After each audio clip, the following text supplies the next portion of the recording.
தென்மதுரை வீரனுக்கு என்னுடைய மாமனுக்கு தேக்குமர தேகமடி அம்மா அம்மா.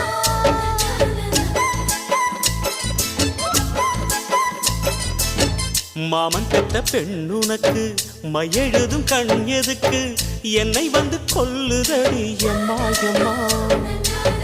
ஆத்திலே நான் குளிச்சேன், ஆசையா நீ புடிச்சேன், தோளத்தான் நீ புடிச்சேன், சொர்க்கத்தை நான் புடிச்சேன். அடடா, ஒரு அங்குலம் அங்குலமாக நீ ஆசையில் முத்தங்கள் போட, அதை என்னன்னு சொல்லுவேன், எப்படி சொல்லுவேன் நானே.